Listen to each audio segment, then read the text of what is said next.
G'day guys, welcome to game 2 of Foxer versus Zergie, and as you can see here, they are a bit confused. As you can see, the two be facing each other on Steps of War again. I actually have no idea if this was straight after game 1, but either way, it is pretty cool and pretty funny that they are actually versing each other again on this map, and hopefully we'll see something a little bit different from Zergie this time. Yes, I am going to spoil it, so take that. I hope you watched game 1, because Foxer won game 1 in a very quick matchup there, using some just a sort of 6 racks Marines, just to absolutely smash through what Zergie had laying around at his base, which, let me tell you, wasn't really much at all. So far, we have seen exactly what Foxer did in game 1, and almost the exact same thing for Zergie as well. So if you didn't tune into game 1, just reiterating that this is not Slayer's Boxer, this is actually Fake Boxer, aka Foxer, who I will be referring to him as. Known for massive marine skills and pushing with that sort of thing. If you want to save the environment, build a lot of marines, that is Fox's motto. So we will see him chuck down a Raxi at the front, which is a little bit different to what he did in the first game. He actually built one Rax sort of up here next to the command center, and then a sort of a semi-Macarax over here at the ZergRangkke watchtower, which was a bit odd, but we've got still the same sort of building positioning from Zergie as game 1. He's got his refinery down, the Rax is down as well. He is going to be scouting out here right now just to make sure he can see exactly what Fox is doing. This SCV is going to come in, it's going to see the barracks there, it's going to see the command center just now popping into view, and he is going to see that nothing too fancy is coming up just yet. He did not see that the supply depot was over here. A little bit interesting to see that being popped over to the side there. Foxer maybe just keeping a lookout for any sorts of perhaps some sort of drop play. I do not know, but perhaps that's there for the long run, just to make sure he can spot that sort of thing. Zergie checking the ZergRangkke watchtower, and it looks as if Fox is going to run in here with his SCV, but he is not going to get up that ramp. Checks if anyone's home, and indeed a Marine is standing at the front door and says, "Get the hell out." Fox is just making some interesting comments there, and it looks as if he might be chucking down his command center pretty quickly here. He has built up to just on 400. Bam, there we go. Command center goes up there at the natural, and it looks as if he's going to be using the advantage that he had mentally, psychologically, in that he's obviously known for very heavy early pressure with Marines, but and as he did last game where he did that 6 racks, I'm going to build 10 billion Marines thing, he's going to use that to his advantage, because of course Zergie here plonks down a bunker to make sure that he can defend his ramp, but in fact Fox is not actually doing anything of the sort. So Fox is going to get his command center up here pretty quickly and pretty easily. No harassment will be coming through from Zergie at the start, I would assume.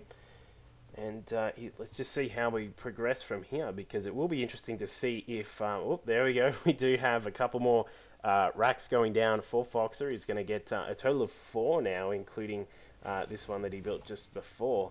And we'll see what he does. Perhaps we're going to see some more mass marine style. And wow, looks as if Zergie's doing... Sorry, I almost choked there.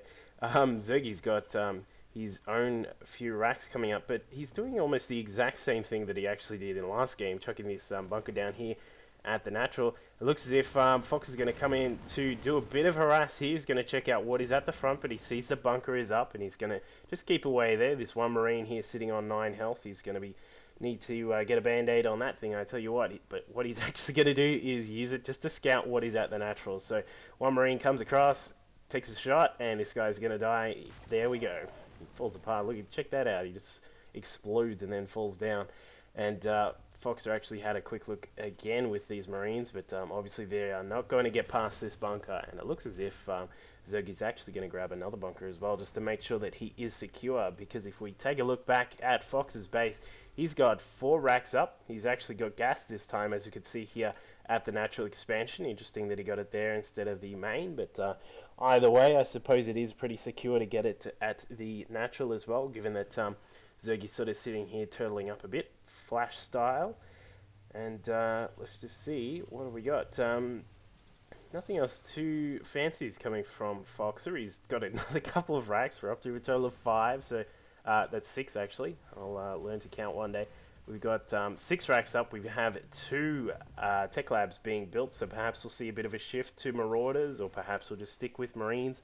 With let's see if we get Combat Shield and Stim going. That's obviously be the key to what how Foxer is going to try and take on this game. But let's just see what happens. Wow, Zergie's got another bunker going up here at the natural. He does not want to lose to 10 billion Marines like he did in Game 1. And he's obviously got a gas up now. He's actually got 3 gas up in total, so he's actually just a little bit ahead of where Foxer will be in terms of gas. And in fact, let's just have a quick look. I keep forgetting to put the tabs up. My bad, guys.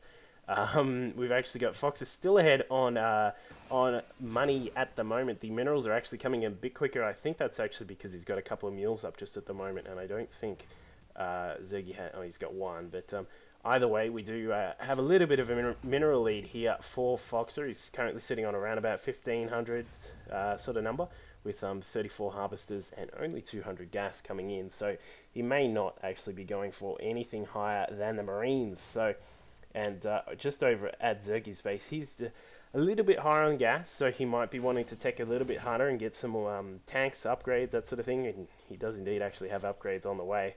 And he's also sitting on about 1,000 mineral income, so we'll see what happens. We actually have a Reaper on the way. Let's just keep an eye on that guy. But meanwhile, we do have we've got 4 racks here. We have a another one here on the way, and we also have, there is a starport somewhere. I'm not actually sure where it is. Down here, starport factory, all good, but not sure if it's going to be enough, because Foxer is about to move in here. He's currently sitting on all of these Marines here. We actually have a total of 48 Marines here for Foxer, and just on Zergie's side, he's got 4 bunkers now, plus an additional 18 Marines. I'm not really sure if that's actually going to be enough. We now have 54 Marines here for Foxer, and we have a buttload of SCVs as well. So we're going to see a push in here with some SCVs, probably doing a bit of meat shield. They do have, well, in fact, the Marines actually have a combat shield, so they've got combat and meat shields here, and it looks as if he's just doing a bit of a run around. He's going to stim as well. SCV's running through the front there. They're going to take all of the damage, and the Marines are just going to clean up. There are just way too many Marines here for Foxer. Not to mention the stim just rolls through, gives a little salute there, and it looks as if he's going to push in right now. And there we go. That is the game. Once again, Foxer doing just a really hard Marine push here at the end of that, and that was pretty much game straight from the point where Foxer got his natural up pretty quickly. But obviously, we've got 2 more games to go in this particular series. If you're on the playlist, get ready for it to shift across to Game 3. If you're not on the playlist, if you want to jump on and have the playlist automatically switch over games for you, just jump on my channel, and if you go click on the playlist button, which is up the top right, I believe, and just click on the Foxer playlist, and it will drive it all for you. So thank you very much for watching, guys. Leave some comments, subscribe, all that sort of jazz, and we'll see you in Game 3. Cheers.